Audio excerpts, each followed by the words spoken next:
बोले श्री कृष्ण भगवान की जय हो। सभी भक्तों को बबलू पंडित जी यूट्यूब चैनल की तरफ से जय श्री कृष्ण। आज हम आपको एक नई बात बताने जा रहे हैं, जो कि आपको ये बातें किसी दूसरे चैनल पर सुनने के लिए नहीं मिलेंगी। जब तक हम आपको ये बात बताते हैं, उससे पहले आपसे प्रार्थना है, अपने चैनल को सब्सक्राइब करें, शेयर करें, लाइक करें। जिन्होंने लाइक सब्सक्राइब किया हुआ है उनका तहे दिल से धन्यवाद है, और जो भक्तगण हमारे इस चैनल पर नए आए हैं वो जल्दी से जल्दी इस चैनल को सब्सक्राइब करें। हम भगवान से आशा करते हैं आप सभी सकुशल होंगे। जो हम आपको नई बात बताने जा रहे हैं वो बताने जा रहे हैं श्राद्ध के बारे में, जो कि श्राद्ध पक्ष प्रारंभ होने जा रहा है 10 सितंबर शनिवार पूर्णिमा से पहला श्राद्ध होगा।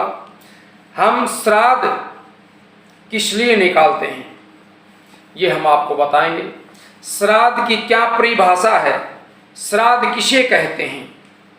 जो पितरों के उद्देश्य से विधि पूर्वक जो कर्म श्रद्धा के साथ किया जाए उसे श्राद्ध कहते हैं। श्रद्धया पितॄन् उद्दिश्य विधिना क्रियते यत् कर्म तत् श्राद्धम्। जो श्रद्धा से किया गया कर्म, अपने पितरों के लिए जो विशेष कर्म श्रद्धा से किया जाता है उसे श्राद्ध कहते हैं। और इसे ही पितृ यज्ञ भी कहते हैं। इसका वर्णन मनुस्मृति आदि धर्मशास्त्रों में, पुराणों में वीर मित्रोदय, श्राद्ध कल्पता, श्राद्ध तत्व, पितृदयिता आदि अनेक ग्रंथों में ये आपको प्राप्त हो जाएगा कि श्राद्ध किसे कहते हैं। और श्राद्ध करने वाले का कल्याण कैसे होता है, इसमें अलग अलग ऋषियों ने अलग अलग बातें बताई हैं। महर्षि पाराशर के अनुसार देश काल तथा पात्र में विधि द्वारा जो कर्म तिल, जौ और कुशा से मंत्रों के द्वारा जो श्रद्धा पूर्वक किया जाता वही श्राद्ध है।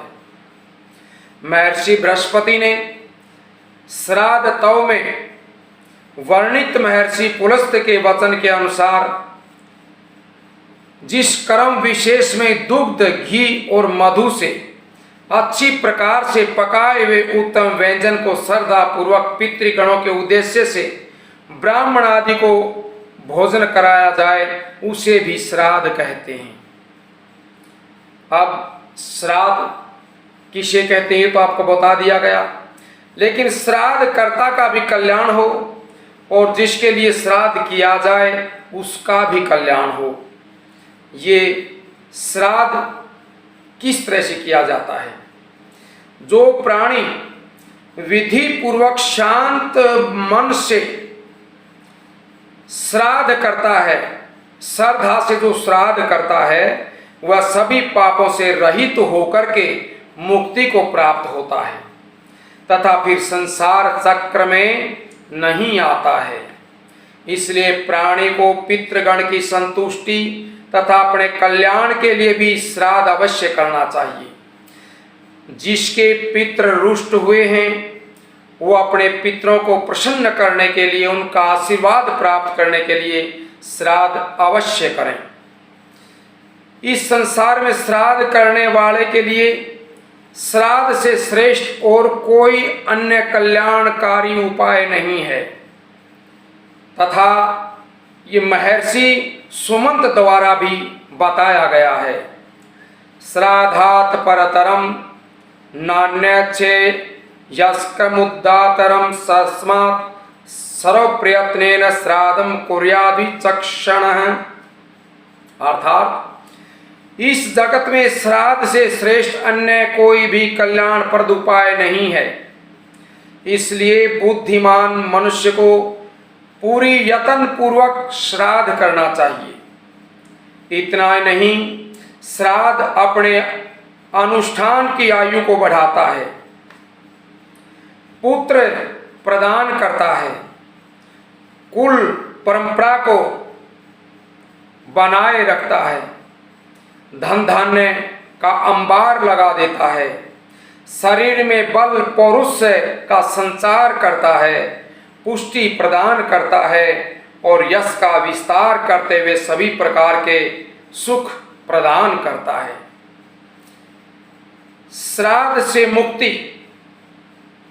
इस प्रकार श्राद्ध सांसारिक जीवन में तो सुख में बनाता ही है, परलोक को भी सुधारता है और अंत में मुक्ति को भी प्रदान करता है।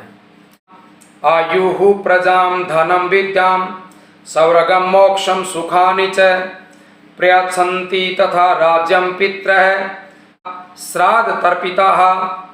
अर्थात श्राद्ध से संतुष्ट होकर के पितृगण श्राद्धकर्ता को लंबी आयु प्रदान करते हैं, संतति, धन, विद्या, राज्य, सुख, स्वर्ग और मोक्ष की प्राप्ति करवाते हैं, स्वर्ग की प्राप्ति करवाते हैं। अत्रि संहिता का कहना है, जो पुत्र अपने माता पिता के लिए, जो भ्राता अपने भाई के लिए और पौत्र अर्थात दोहित्र जो अपनी पुत्री का जो लड़का है वो दोहित्र होता है, जो अपने पितृ कार्य में लगे रहते हैं वे निश्चय ही परम गति को प्राप्त होते हैं। यहाँ तक लिखा है कि जो श्राद्ध करता है, जो उसके विधि विधान को जानता है, जो श्राद्ध करने की सलाह देता है और जो श्राद्ध का अनुमोदन करता है, इन सब को श्राद्ध का पुण्य फल मिल जाता है। इसलिए सभी से प्रार्थना है कि श्राद्ध प्रारंभ होने जा रहे हैं, सभी श्राद्ध अवश्य करें। बोले श्री कृष्ण भगवान की जय हो। श्राद्ध न करने से क्या हानि होती है, ये हम आपको अगले एपिसोड में बताएंगे। जब तक आप इस वीडियो को देखें, अगले वीडियो का इंतज़ार करें।